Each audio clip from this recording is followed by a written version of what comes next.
ও রবিদা, আরে ও রবিদা, বাড়ি চললি নাকি রে? হ্যাঁ রে মিন্টু, বাড়ি চললাম। এই রোদের মাঝে আর থাকতে পারতেছি না, তার মধ্যে খিদাও লেগে গেছে। এদিকে আয়, একটু বস, বাড়িতেই তো যাচ্ছিস, এখানে অনেক বাতাস, তোর সঙ্গে কিছু কথা বলি। আচ্ছা ওসব বাদ দে, তা তোর দিনকাল কেমন যাচ্ছে রে নিতাই? আর দিনকাল রে ভাই, সারাদিন রোদের মাঝে খেটে মরি, আবার বাড়িতে গেলে বইয়ের হুকুম শুনতে শুনতে পাগল হয়ে যাই।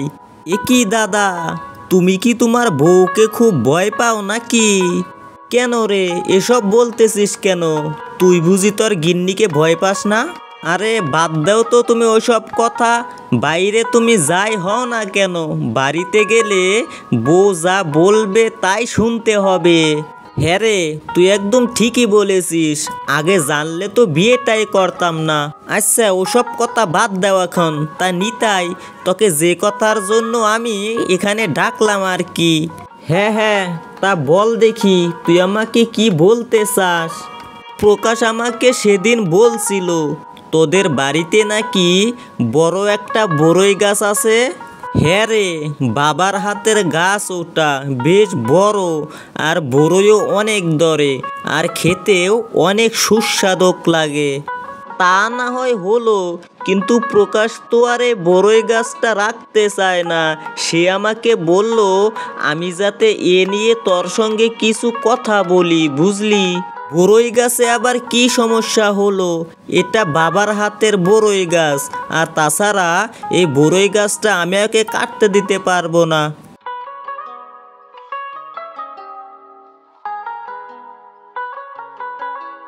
আমি বলি কি দাদা, তুমি ওদের দু ভাইয়ের ঝগড়ার মাঝখানে শুধু শুধু যেও না।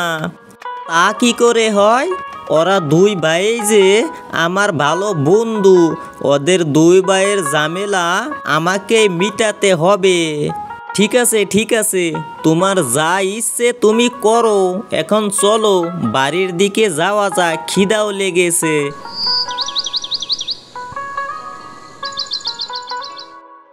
কি গো, তোমার কি হয়েছে? এই তখন থেকে দেখেই যাচ্ছি, মুখ চোখ একেবারে ফেসার মতো করে বসে আছো। এ বাড়িতে থাকার মুশকিল হয়ে যাচ্ছে গো। তোমার ছোট ভাইয়ের বউ যখন যা তা বলে, আর আমি বলতে গেলেই ঝগড়া বাজে। আহা, তোমাদের কি নিয়ে তো ঝগড়া বাজে বলো তো? কি নিয়ে আবার? তোমাকে আগেই বলেছিলাম যে আলাদা হওয়ার সময় সবকিছু আলাদা করে নিবা। ভাগের জিনিস নিয়ে কথা বলতে আমার ভালো লাগে না। কেন, তা কি হলো আবার বলো? তোমার ছোট ভাইয়ের বউ বড়ই গাছটা কেটে ফেলার কথা বলে। ও আচ্ছা, এই ব্যাপার। তার মানে প্রকাশ ওর বউয়ের কথায় সবার কাছে বলে বেড়াচ্ছে। তুমি চিন্তা করো না, আমি কালকেই এই ব্যাপারে প্রকাশের সঙ্গে কথা বলে নিব।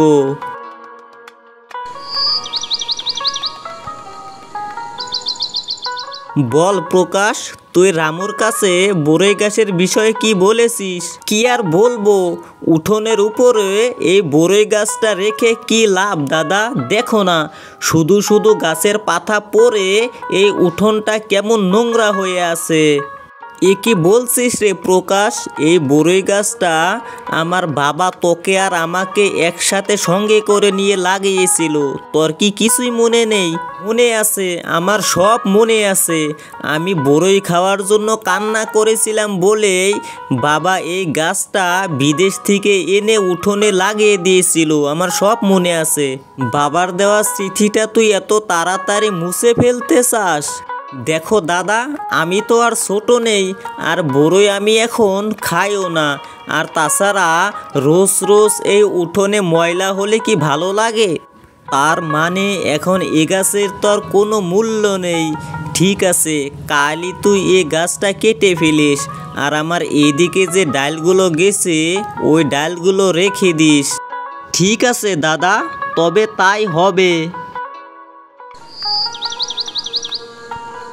তাহলে শেষমেশ তুই ডালগুলো কেটেই ফেললি রে প্রকাশ? হ্যাঁ দাদা, আমার এছাড়া আর কিছুই করবার নেই। ঠিক আছে, তবে গাছে যদি বড়ই ধরে তখন আবার বড়ইয়ের ভাগ চাইবি না তো প্রকাশ? আমার ভাগের ডালগুলো তো আমি কেটেই ফেললাম, এখন আবার আমি কেন বড়ইয়ের ভাগ চাইতে যাব তোমার কাছে?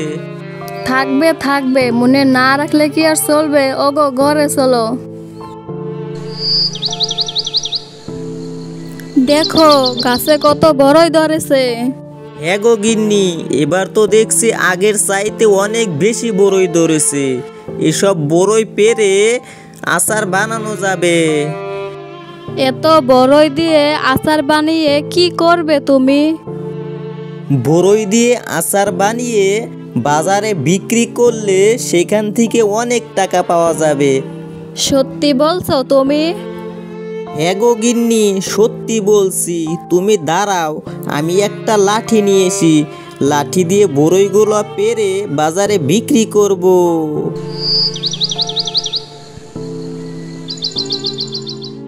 প্রকাশ, আরে ওই প্রকাশ, কই রে? একটু বাইরে আয় দেখি।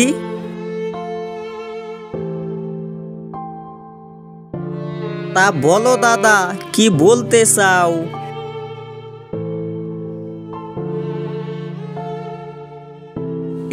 কিসের টাকা দিলে তুমি দাদা? রাখ, এটা তোর ভাগের টাকা। বাবার হাতের গাছের আমার যেরকম অধিকার আছে তোরও সমান অধিকার আছে। এই টাকাটা তুই তোর কাছে রেখে দে। কিন্তু দাদা। কোনো কিন্তু না, আমি গাছ থেকে বড়ই পেরে সেগুলো আচার বানিয়ে বাজারে নিয়ে বিক্রি করেছি। যেহেতু তুই এখান থেকে অর্ধেক ভাগ পাবি, সেই জন্য তোকে দিছি, এটা তুই রেখে দে। আমাকে তুমি মাফ করে দাও দাদা, আমি তোমার মনে না বুঝে অনেক কষ্ট দিয়েছি, আমাকে মাফ করে দাও। আমাদের অনেক বড় ভুল হয়ে গেছে দাদা, আমাদের মাফ করে দেন। ঠিক আছে ঠিক আছে প্রকাশ, এখন থেকে তুই এই গাছের ভালো করে যত্ন নিস।